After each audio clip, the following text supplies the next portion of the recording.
It was supposed to be the perfect birthday. I had just turned 17, and for the first time, my parents agreed to let me throw a party at our old countryside house, the one my grandfather left us before he died.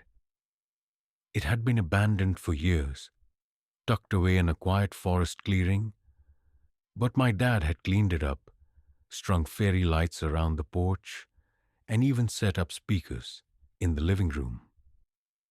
The place looked magical in the fading sunlight, like something out of a dream. My closest friends started arriving around 6 p.m., each one bringing snacks, cheap gifts, and enough energy to light the place up.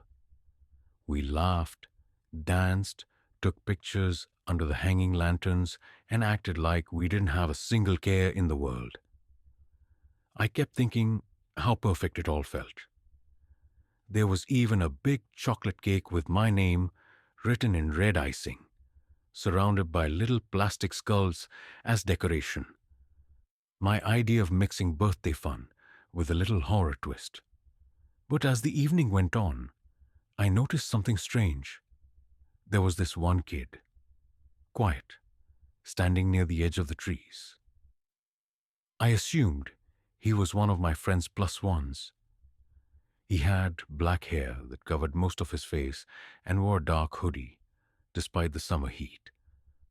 Every time I looked in his direction, he didn't move, just stood there, staring. I asked Lily, my best friend, if she knew who he was. She looked confused and glanced toward the trees. "There's no one there," she said. I laughed it off. Maybe I was just tired, or maybe it was the weird lighting playing tricks. But when we sang Happy Birthday, and I closed my eyes to blow out the candles, I felt something cold brush against my neck. I opened my eyes quickly, expecting someone behind me, but everyone was still clapping, smiling, standing a few feet away. Then I spotted it. In the birthday group photo taken just seconds before, someone was standing right behind me. The same dark hoodie, same pale skin. But I didn't remember anyone standing that close. And no one else did either. After that photo, something in me shifted. I tried to shake it off, convinced myself it was just a camera glitch or maybe a shadow.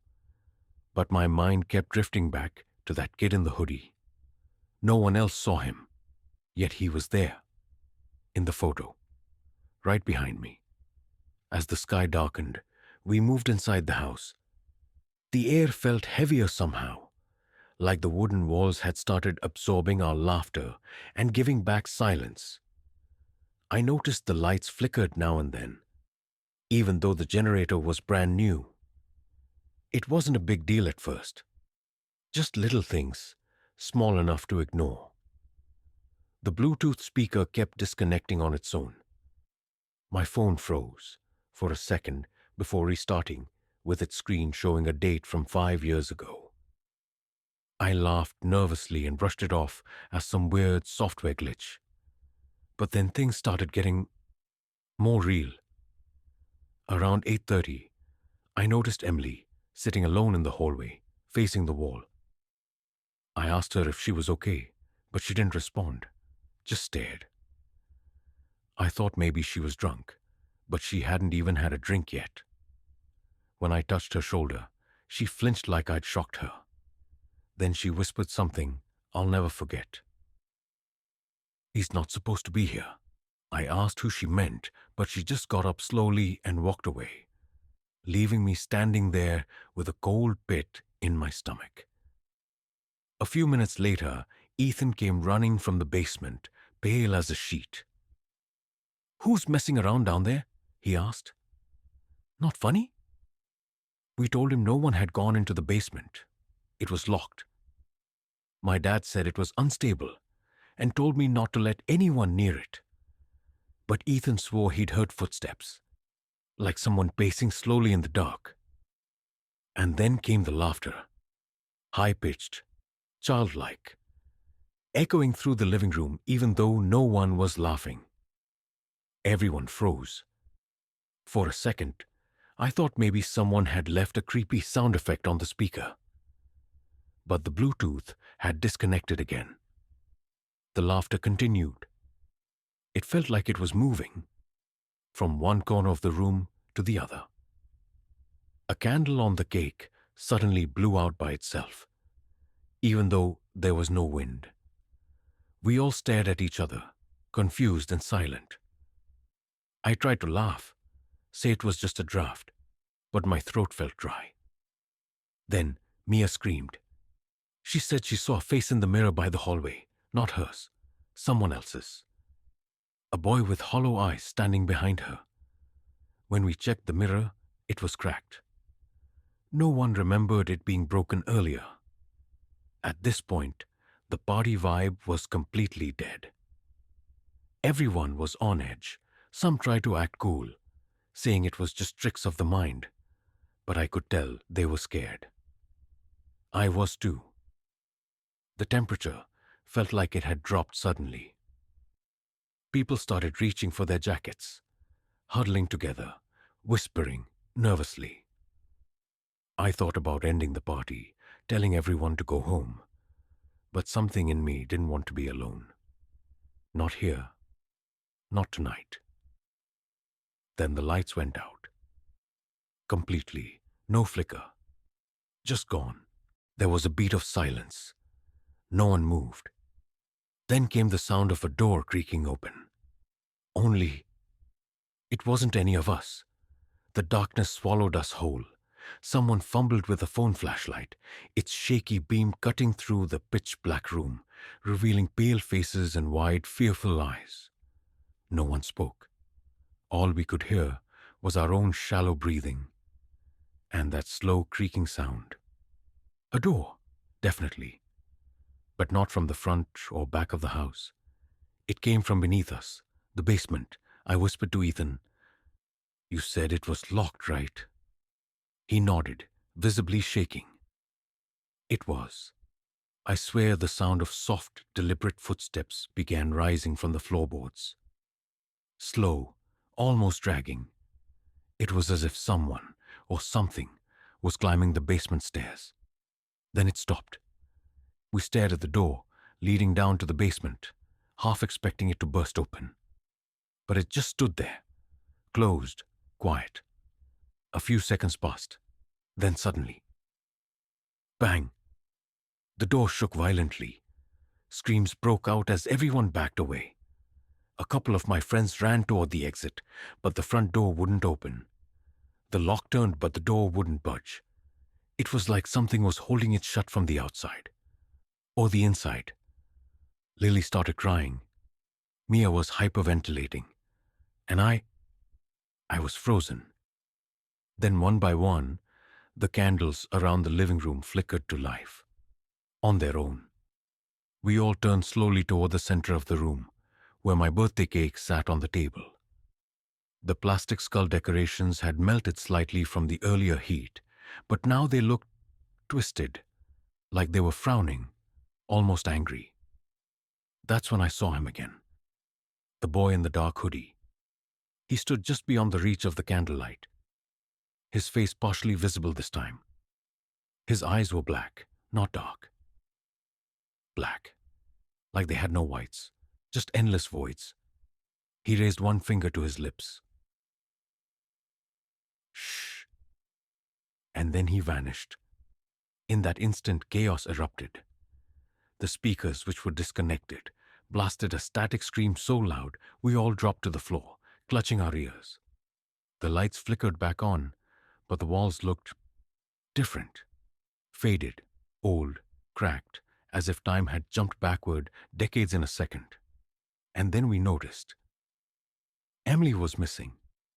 We called her name over and over, checked every room, every closet, every corner.